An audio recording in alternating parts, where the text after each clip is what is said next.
Hello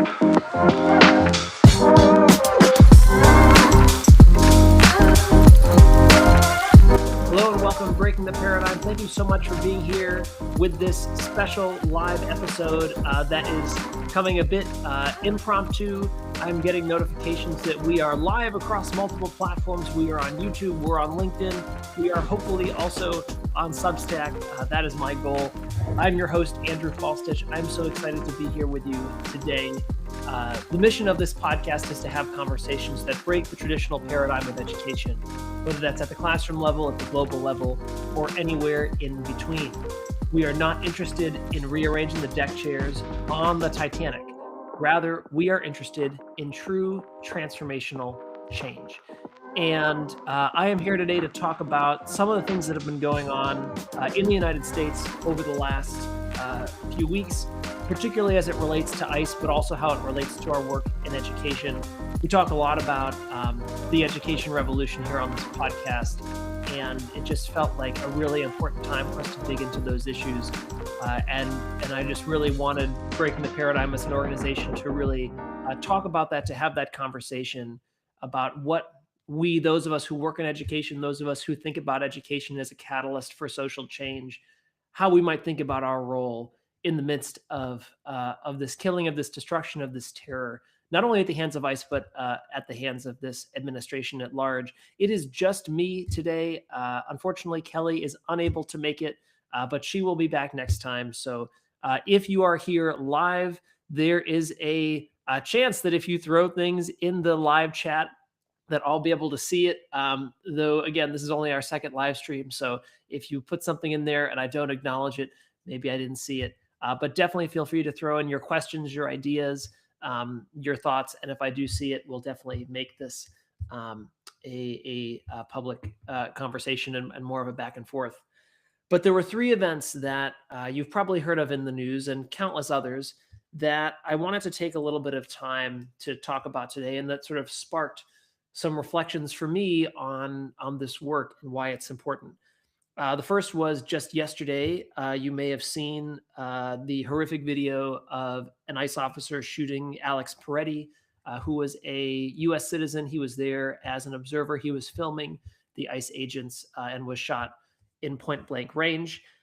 Earlier this week, you may have also seen ICE using a 5-year-old child, a preschooler on his way home from school, Liam Conejo Ramos, essentially as bait to detain his parents and fly them to a detention facility in Texas, though both he and his family are legally allowed to be in the United States while their asylum case is pending. It's of note that Liam is the fourth child to be taken from his school district in the last 2 weeks in Minneapolis.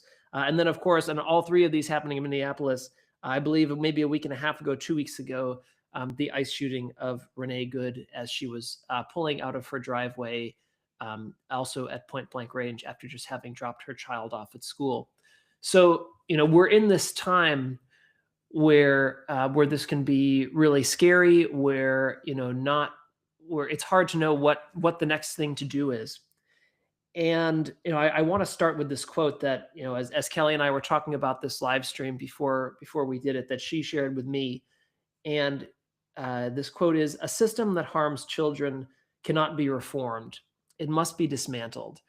And I've been thinking a lot about how education is, of course, a catalyst for social change, and yet it's also intersecting with all of these other broader systems that make up this country in the United States, and certainly more broadly in our world. And, I want to, ask the question and then answer it. What does this have to do with education? I mean, I think it'd be easy for someone to look at these and say, these sound like political problems, right? These sound like social problems. What might this have to do with education? Well, a few things. First of all, our traditional system of education does a really great job of socializing us into this idea of separation, that human beings are separate from one another, that we're not connected to each other, we're not connected to land. This is an idea that is going to come out of in a podcast that's coming out soon with two friends of mine, Raj Chawla and Andrew Cutt, where we dig into this a little bit more. But that system of traditional education also socializes our young people to follow orders, and often blindly, even when they're wrong. And I want to read just a little snippet from, I'm going to do a lot of this in this podcast, from Montessori's Education and Peace on this topic that I think does a really beautiful job of summing it up. Montessori writes, "The school child who is continually discouraged and repressed comes to lack confidence in himself. He suffers from a sense of panic that goes by the name of timidity, a lack of self-assurance that in the adult takes the form of frustration and submissiveness, and the inability to resist what is morally wrong. The obedience forced upon a child at home and in school, an obedience that does not recognize the rights of reason and justice, prepares the adult to resign himself to anything and everything. The widespread practice in educational institutions of exposing a child who makes mistakes to public disapproval, and indeed to a sort of public pillorying, instills in him an uncontrollable and irrational terror of public opinion, however unfair and erroneous that opinion may be.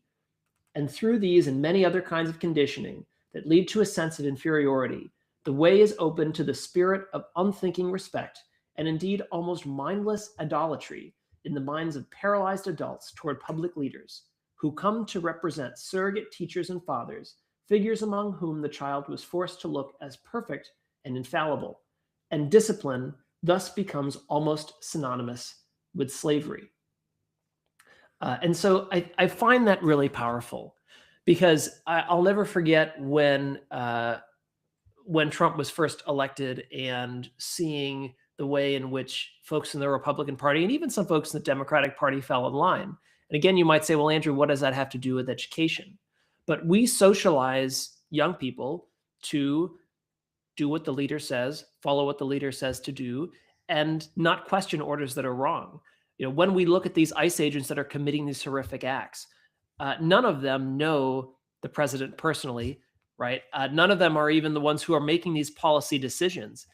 And yet they are carrying out acts that are morally wrong. To kidnap a child as bait to detain their parents when they're legally allowed to be in this country is morally wrong. And yet those agents seem to have no issue doing these things. In fact, the agents that shot Alex Pretti are still on the force today. They were not disciplined in any way, at least at this point. And I think it really speaks to this idea that education, in not just in the United States but around the world, is about social reproduction. Education has not typically been for the purpose of liberation, though it can be an important tool for that. But you ask, well, why might that be? Well, the reason that education is for the purpose of social reproduction is because the powerful want to keep their power. And so how do they do that? In order for the powerful to keep their power, they must create a system whereby those that are their offspring and those that are in that class are able to retain and maintain that power, and those who are not in that class are not able to do that. It's why we see the school to prison pipeline. It's why there are some schools primarily for Black and brown children, often called no excuses schools, or that serve primarily Black and brown children, that do things that would be considered child abuse in primarily white schools. That is not on purpose. There's a reason why ICE is going into schools in primarily Black and brown communities. There's a reason why ICE acted like a SWAT team in that apartment building in Chicago maybe a month or 6 weeks ago in a primarily Black and brown neighborhood. That's because this is all about social reproduction. You don't see this happening in wealthy neighborhoods. You don't see folks being detained who are white-skinned and light-skinned. What we're seeing is going after these communities and anyone that stands in the way of these ICE agents. And okay, so there's a lot more to say here. Here's another piece. When I talk about this work of Montessori's vision of a social revolution that leads to a world that is based in equitable interdependence, sometimes I get pushback and people say, well, Andrew, but human nature is just to compete with each other, right? Human nature is just, for people to put one on top of the other, and human nature is inherently violent. It was fascinating. I was going through some books on my shelf a couple of weeks ago, and I came across this curriculum that had been written by all these great academics, and it's used at the Avenues World School, or at least it was. It's a few years old now, maybe 7 or 8 years old, and it's meant to be a global citizen curriculum from kindergarten through 12th grade. And I was looking through some of the work at the high school level. And there was this fascinating unit on, it was on economics and development in Latin America. Interestingly, economic development in Latin America without mentioning any of the US intervention that destabilized Latin America. But it painted this story that the teacher was supposed to share with students about these two individuals who were stranded on a desert island, and they were trading with each other and competing with each other in order to survive. And Mary will only give Tom however many, I don't know, coconuts if she trades him this other thing that they made. And it was sort of this idea that when humans are in sort of this push come to shove state of nature, quote unquote, if we think about the Hobbesian ideal of state of nature, they're still just going to compete with each other. And such a story I found utterly ridiculous. If two people were trapped on an island, they wouldn't be doing equal exchange. They'd be working together, most likely, to try to figure that out. And there's another quote from Montessori that I want to share that also relates to some modern research precisely on this topic. Let's see where I can find it. Page 53. Well, okay. Before I find this, I want to share a little bit about this piece of human nature. So we've been socialized to believe that that's how human beings are, that that's how we act and interact. But there was a fascinating meta study that came out, and it looked at all of this work done in self-determination theory. And it found a few things: that when human beings experience autonomy, competence, and relatedness, the three keys to human flourishing, they exhibit pro-social behaviors. That means that they seek to support other people, that they don't think that they're in competition with others, that they seek to live in interdependence with others, and they don't see their own benefit as someone else's loss or their loss as someone else's benefit. The opposite is also true.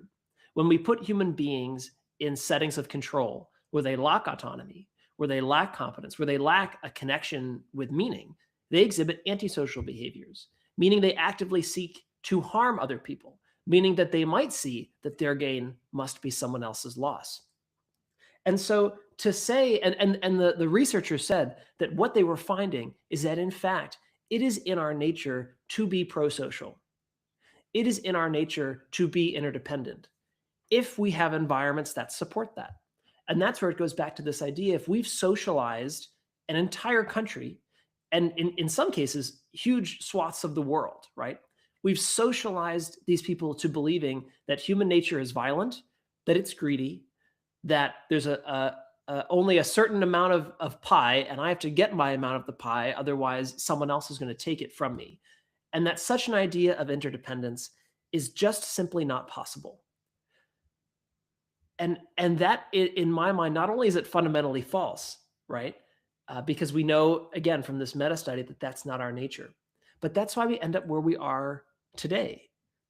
That's why we have these ICE agents who are going and following these orders, right? That's why around the world we have genocides going on, where people are following orders, where they're using some kind of justification, and it's a faulty one, but they're using some kind of justification, some understanding of the separation, the separateness from person to person, in order to justify these mass atrocities. Now, what does that mean for us right now? Well, one of the things that we talk about a lot in education, not just in Montessori spaces, but in education more broadly, is that our goal is to help the children that we're working with, the children and adolescents, create the world that comes next. And I agree with that statement. But it's also the case that sometimes that becomes an excuse to advocate responsibility. Well, I was at a house party recently around New Year's, and there's this older woman, probably in her 60s, who just could not stop apologizing to me. Gosh, I'm sorry, the state my generation has left, you all with, and you all are, I mean, she really was kind of hammering on this point. You all are screwed because we, the boomers, we messed up and we, didn't do a good job, and I'm so sorry, and you're going to have to fix it. And on the one hand, I appreciated that moment of honesty, right? That moment of sincerity from this person. On the other hand, I almost wanted to say, and I didn't know this person very well, so I didn't push back in the moment. It didn't feel like the polite or appropriate thing to do. But I wanted to say, well, you're still alive, right? You have not passed on to a realm where action isn't possible, or where you don't have the capacity to make some kind of a difference. And that is something that I think we often do in education. We say, well, the children are going to take this to the next level. The children are going to be the ones. And yes, they're going to guide us out of the labyrinth. And that is Montessori's quote. But there's a couple questions that come to mind for me. First, what are we doing to model being the new human that Montessori described, who will not be the victim of events, but will have the clarity of vision to transform them? What are we doing, not just even what we say to young people, but in our day-to-day lives?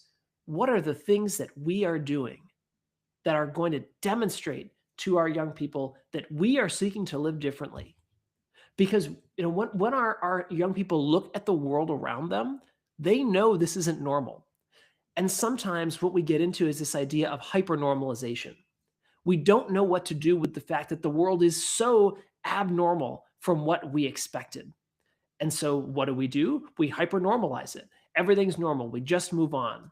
We just have to keep going. You just have to follow the same path as always.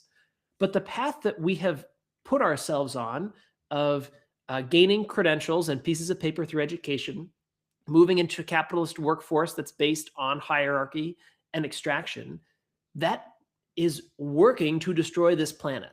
That is working to destroy the society that we're in. And when our adolescents see that, when our children see that, and we say, well, that's not the thing to focus on your studies, focus on this other path, they feel that cognitive dissonance. And so we have to do a few things. We have to really show them we are trying to live in a different way. What is it like to live in that different way? What is it like to say, yeah, a lot of people, or what feels like everybody, are existing in a way that is extractive to the earth?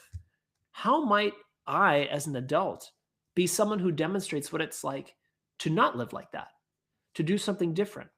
So that's just one example. The other piece is we need to be empowering our young people with the ability to think critically through what they're hearing and what they're being told, because that is also that freedom and liberation that we're talking about. So with this recent, well, with all of these examples with ICE, right? But I think it's so clear with the shooting of Alex Pretti that the administration is lying. We have videos that demonstrate what happened from multiple angles. We have first-person witnesses who, by the way, one of them is afraid of being arrested, as many others have been detained by ICE. And as far as I'm aware, she hasn't been able to go home because she's concerned about her safety. We have all of this firsthand account.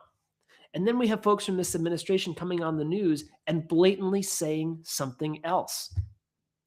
And part of our work is to help teach that discernment. What would it mean to develop the faculties of mind to think beyond what you're being told, and to accept beyond what you're being told, and to really question? And, and I say that, and I'm sure people are nodding and like, oh, well, yes, I agree. But the inconvenient part of that is, if we're really going to do that, if we're going to create a space of true critical thinking, that means we, as the adults in an education space, are going to be questioned all the time. There's this one of the things I've seen online, not necessarily around education, but around parenting, is that one of the ways to raise a young person who won't get taken advantage of by an adult is to help them learn to say no, help them learn to question and walk away when something is wrong or when it feels uncomfortable. But that's really hard for us, right? Because it's really easy to point to everyone else and say, well, look at when they're doing the wrong thing. Think critically about those people. But when I'm telling you to do this thing at this moment, that's when I want to listen to you. And that's where, it gets into this deeper idea of what must we be willing to lose in order to not only change our system of education, but to change the broader reality that we exist within. We can see that the social fabric that we are in right now has led us to this moment, right? Nothing happens by accident. Everything is a result, is a manifestation of everything that has come before. And it's a result of systems that are moving both with us as a part of it, but also beyond our control.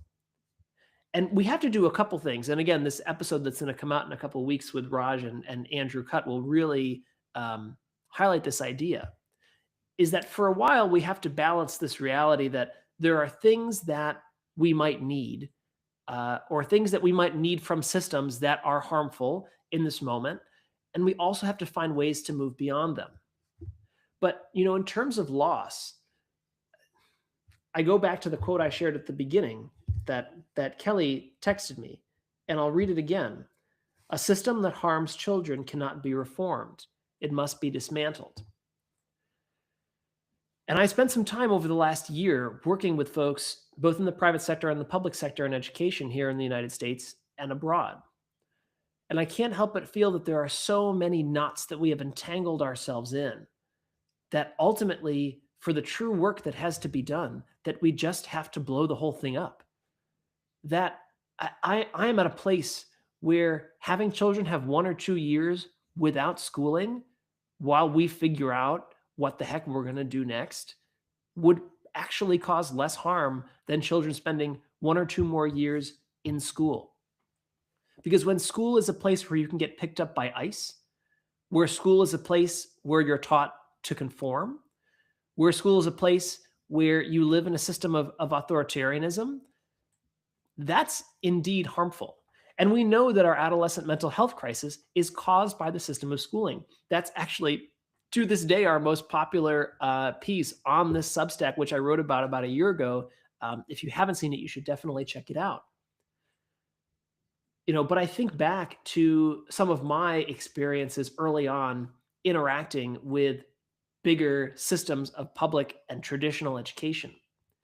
And I'll never forget the moment, and there's many moments, like, for example, when a paraprofessional prevented a third grader from going to the bathroom because she knew that he didn't actually have to go. Or when children were yelled at, screamed at into submission because they weren't walking in a straight line. Where I'd walk down the hallway and I could not get a single straightaway without seeing a young person crumpled in the corner in complete emotional dysregulation because of what they were being subjected to on a day-to-day basis from those adults. And while some of these schools that I was working in were rather extreme, that is still more the norm than not, especially in areas that are underfunded, especially in big cities. And then you'd ask yourself, well, okay, Andrew, but are those kids learning though? Does that actually produce learning? Because I think there's this idea of, well, if it works, then it's a net good. And that would be what some of these folks who are for these high pressure, low autonomy schools would say, well, Andrew, these kids learn a lot of things. And so therefore, that the better thing for society is to help them learn a lot of things, get to college, and then we'll be able to transform them later.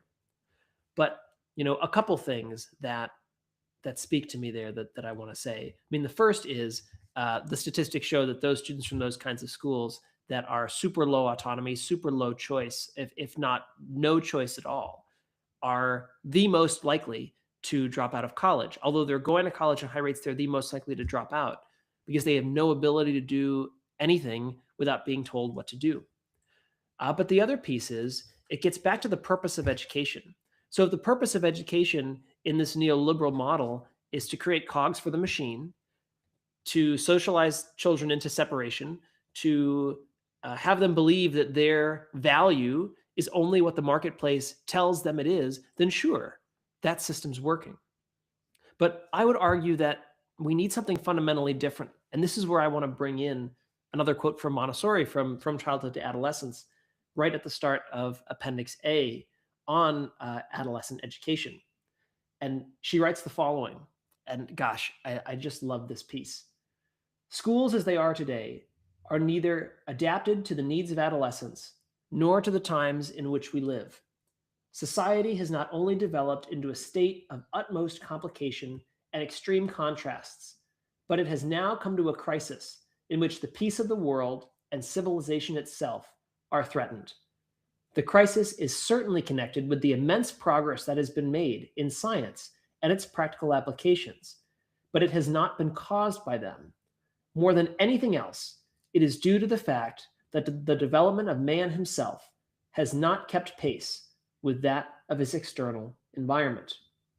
And she goes on to say, the reform of the secondary school may not solve all the problems of our times, but it is certainly a necessary step and a practical, though limited, contribution to an urgently needed reconstruction of society.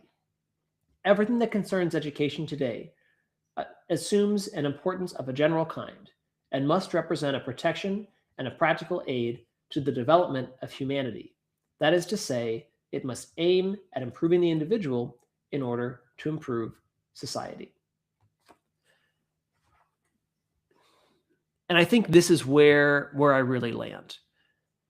And this is where the piece of courage comes in.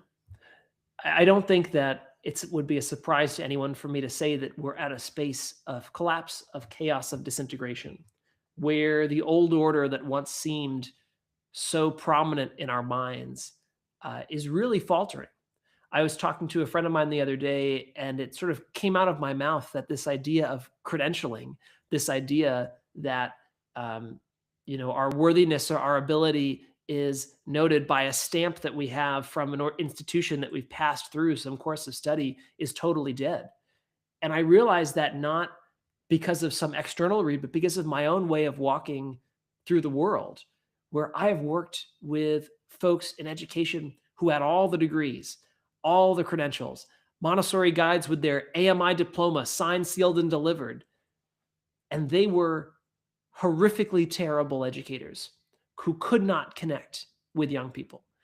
And I've seen the opposite. I've seen guides who are brand new, who have no credentials, who've just graduated college or university, and who are not only so much more effective, but care in such deep ways about the work that they're doing and act much more like a seasoned guide than these other folks with credentials.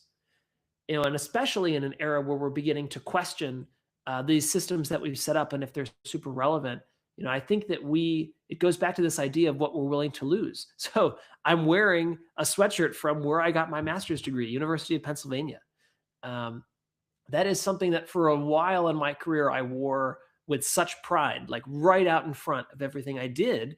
At the time, it was the #1 graduate school of education in the United States.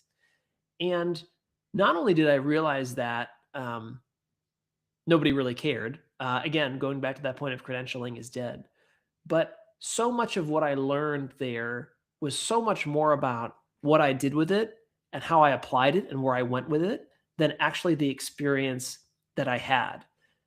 And, I think that when we talk about what we're willing to lose, when we see that this process of credentialing does not actually create this transformation that we're talking about, because often credentialing relates to compliance. Did you take these courses? Did you have these credits? Did you pass this class? Well, it's easier now more than ever to go through the motions, to check the boxes, to get the degree. And because the reason why there are those individuals who I worked with who had those degrees and weren't effective is not because they weren't intelligent. It's not because they didn't do the work. It's because they were not fundamentally transformed by the experiences that they had. And that's where, when we're talking about education as an aid to life, when we're talking about education to combat fascism, to combat state violence, to combat this cultural myth of separation between ourselves and the environment, that's where transformation has to happen. And so it's not only transformation of young people, but it's transformation of us as we seek to serve those young people.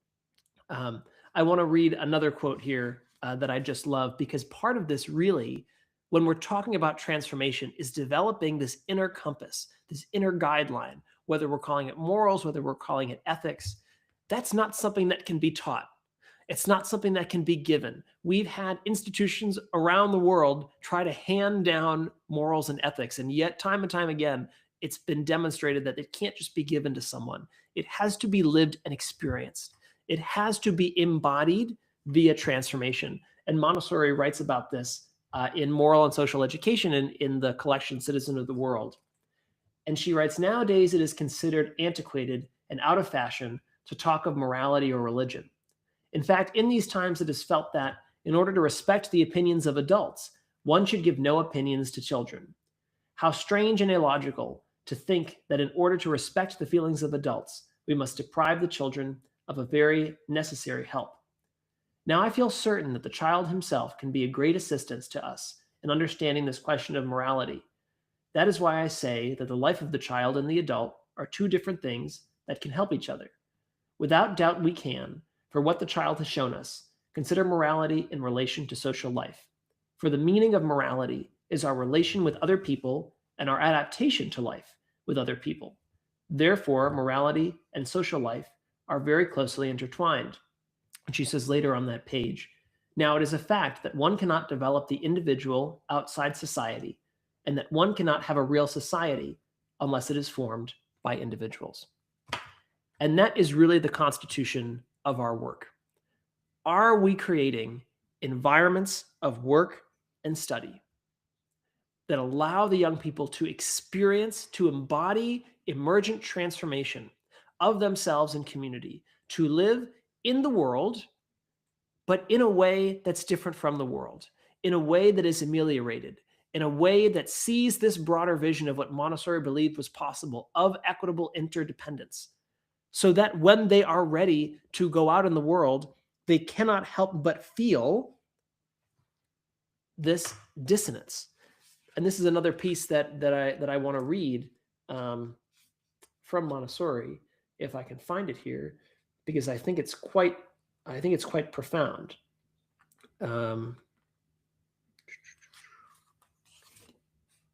man, I wanted to find this one earlier, and perhaps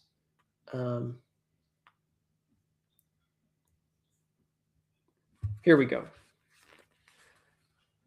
If a human were to grow up fully and with a sound psyche, developing a strong character and a clear mind, they would be unable to tolerate the existence of diametrically opposed moral principles within themselves, or to advocate simultaneously two sorts of justice, one that fosters life and one that destroys it. They would not simultaneously cultivate two moral powers in their hearts, love and hatred, nor would they erect two disciplines, one that marshals human energies to build, another that marshals them to destroy what has been built. A strong human cannot stand a split within their consciousness, much less act in two exactly opposite ways. Thus, if human reality is different from what it actually appears to be in everyday life, it is because humans allow themselves to be passive and are blown this way and that, like dead leaves.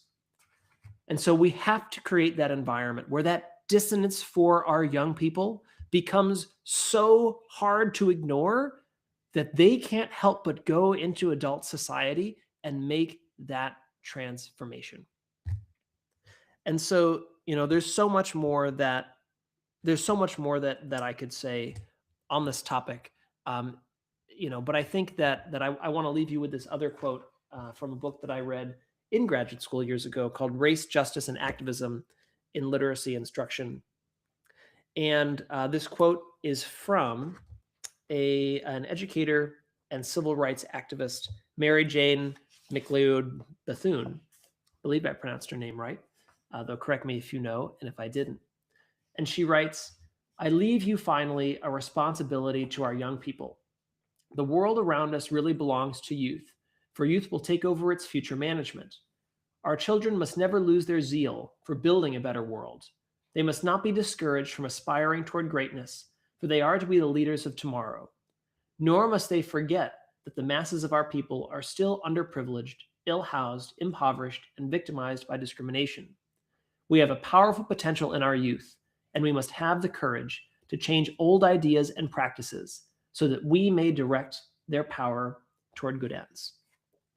So I hope if you tuned in that you enjoyed, that this really helped push your thinking of really challenging where we are in this moment. I hope that it may have given you some clarity or made you feel like you are thinking about this a little bit differently. There's awesome. I'm seeing some folks in the chat. I'm going to post the recording of this. I'll try to do it today.